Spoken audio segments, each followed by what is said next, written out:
السلام علیکم۔ اب اگر ہم دیکھیں تو جو 173 سی آر پی سی ہے اس کے اندر جو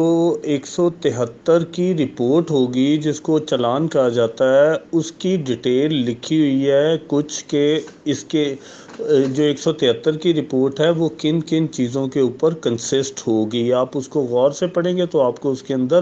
مل جائے گا، لیکن میں آپ کو ایک آئیڈیا دینے کے لیے اس کی شیپ بتاتا ہوں کہ 173 کی رپورٹ ہوتی کیا ہے۔ سب سے پہلی بات ہے کہ 173 کے اندر بھی اس کی ڈیٹیل لکھی ہے، اور یہ پولیس رولز 1934 کے مطابق اس کا جو فارمیٹ ہے 173 کا وہ بھی پریسکرائبڈ ہے۔ پریسکرائبڈ کا میں آپ کو مطلب بھی بتا چکا ہوں پہلے، اور اس کے جو پولیس رولز کے اندر ہر چیز کا ایک فارمیٹ دیا گیا ہے کہ یہ ڈاکومنٹ اس شیپ کے اندر ہوگا۔ تو 173 کی اگر آپ دیکھیں شیپ کیا ہوتی ہے تو یہ سملر شیپ ہوتی ہے ہر اس کیس کی اندر جس کے اندر کورٹ کے اندر ریکمینڈ کیا جاتا ہے کسی بھی ایکیوزڈ کو، چاہے وہ بے گناہ ہو، چاہے وہ اشتہاری ہو، چاہے اس کو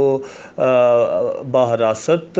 چلان کے لیے ریکمینڈ کیا گیا ہو یا اس کو برضمانت ریکمینڈ کیا گیا ہو۔ تو اس کے اوپر جو سب سے پہلا جہاں سے یہ سٹارٹ ہو رہی ہے اس کے اندر آپ کو کافی زیادہ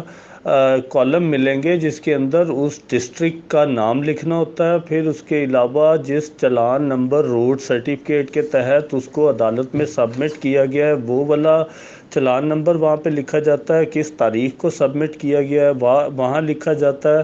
پھر اس کے علاوہ ایک کالم ہے جس کے اندر یہ لکھا جاتا ہے کہ یہ کس پولیس اسٹیشن جو ہے اس سے اس کی 173 کی رپورٹ ہے۔ اس کے بعد اس کے اندر ایک جو ٹائٹل ہے وہ ہے کہ اس کے اندر ایف آئی آر کی کا نمبر دیا جاتا ہے کہ یہ کس ایف آئی آر کی رپورٹ ہے، اور پھر اس کے آگے لکھا جاتا ہے کہ یہ کس تاریخ کی ایف آئی آر ہے۔ اس کے علاوہ جب نیچے سے اس کے کالم شروع ہو رہے ہیں تو وہ کل 7 کالم ہیں۔ جو سب سے پہلا کالم ہے اس کے اندر ہمیشہ انفارمنٹ کا نام لکھا جاتا ہے کہ اس کیس کو کس کی کمپلینٹ کے اوپر انیشیٹ کیا گیا۔ تو پہلے کالم کے اندر مکمل ڈیٹیل لکھی جاتی ہے کہ اس کیس کا کمپلیننٹ کون ہے، اس کی ولدیت کیا ہے، اس کی قوم کیا ہے، اس کی عمر کیا ہے، اور اس کے علاوہ اس کی رہائش کہاں ہے۔ یہ یہاں پہ کالم نمبر 1 کے اندر ڈیٹیل دی جاتی ہے۔ کالم نمبر 2 کے اندر ہر اس ملزم کا نام لکھا جاتا ہے جو کسی نہ کسی وجہ سے اس کیس کے اندر اس کو ٹرائل کے لیے ریکمینڈ نہیں کیا جاتا، یا اگر ریکمینڈ بھی کیا جاتا ہے تو یہ بھی لکھا جاتا ہے کہ وہ پریزنٹلی اویلیبل نہیں ہے۔ تو ہر بے گناہ ملزم کا نام جو پولیس تفتیش میں جس کو ملوث پولیس نہیں پاتی اس کا نام، ہر اس ملزم کا نام جو فوت ہو گیا ہے، ہر اس ملزم کا نام جو اشتہاری ہے، اور ہر اس ملزم کا نام جو کسی اور وجہ سے اویلیبل نہیں ہے اور اس کو ریکمینڈ نہیں کیا گیا فار ٹرائل، اس کا نام خانہ نمبر 2 میں ہوتا ہے۔ خانہ نمبر 3 کے اندر ہر اس ملزم کا نام لکھا جاتا ہے جو 173 سبمٹ کرتے وقت ان کسٹڈی ہوتا ہے، جو بیل آؤٹ نہیں ہوتا، اور زیادہ تر نان بیلیبل اوفینسز کے اندر جس میں ایکیوز جوڈیشل بھیج دیا جاتا ہے جوڈیشل کسٹڈی میں، ان تمام ملزمان کا نام خانہ نمبر 3 میں ہوتا ہے۔ خانہ نمبر 4 کے اندر ہر اس ملزم کا نام تحریر کیا جاتا ہے جو کہ یا تو پری اریسٹ بیل پر ہو اور یا اس کی پری اریسٹ بیل کنفرم ہو گئی ہو، اس بندے کا اس ملزم کا نام خانہ نمبر 4 میں لکھا جاتا ہے۔ خانہ نمبر 5 کے اندر جتنی کیس پراپرٹی ہوتی ہے اس کیس کی، اس کی ڈیٹیل لکھی جاتی ہے، جو کہ موقع سے برآمد ہو، جو کسی ملزم سے برآمد ہو، یا کسی اور طرح کی بھی جو کیس پراپرٹی ہے، ہر ایک کی ڈیٹیل جو ہے خانہ نمبر 5 کے اندر لکھی جاتی ہے۔ خانہ نمبر 6 کے اندر اس کیس کے متعلق جتنے بھی گواہان ہیں ان سارے جو پروسیکیوشن ٹرائل میں پیش کرنا چاہے گی ان سارے گواہان کا ترتیب سے نام لکھا جاتا ہے، جس کے اندر پرائیویٹ وٹنسز سارے آتے ہیں، پھر اس کے بعد میڈیکل آفیسر ہے، اگر کسی نے کوئی وہاں پہ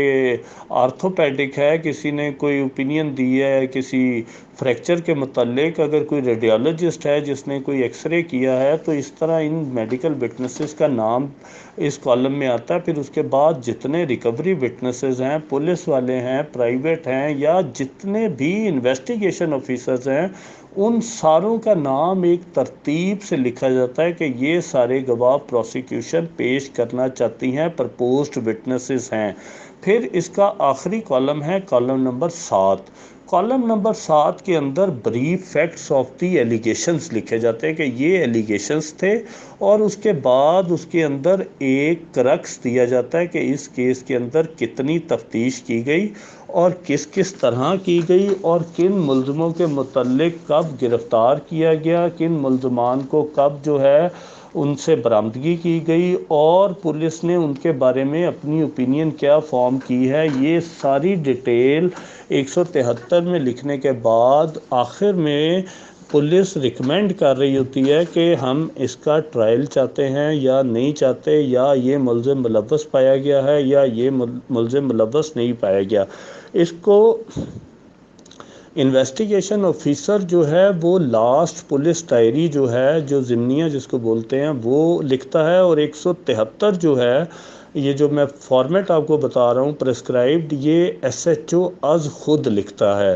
اور ایس ایچ او اس کو سائن کرتا ہے، اور سائن کرنے کے بعد اس کے نیچے وہ جتنے کاغذات اس 173 کی رپورٹ کے ساتھ وہ لف کر رہا ہے، ان سارے کاغذات کی ڈیٹیل بھی اس کے اندر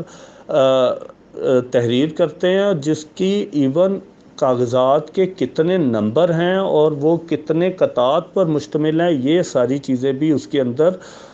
لکھی جاتی ہیں۔ فار ایگزامپل اگر ایف آئی آر ہے تو ایف آئی آر جس ترتیب سے لگی ہے، پہلے نمبر پہ ایف آئی آر ہے تو وہ لکھے گا کہ اس میں نمبر 1 ایف آئی آر ہے اور ایک قطع ہے، یعنی ایک پیج ہے۔ پھر وہ لکھے گا کہ اس کے اندر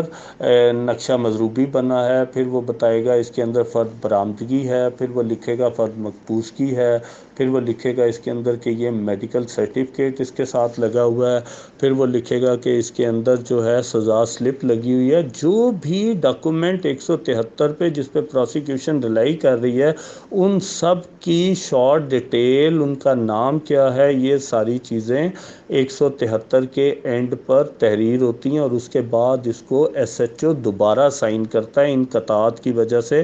پہلی وہ ڈیٹیل کی وجہ سے، اور ان قطعات کے نیچے یہ سائن کرتا ہے کہ وہ ان قطعات کو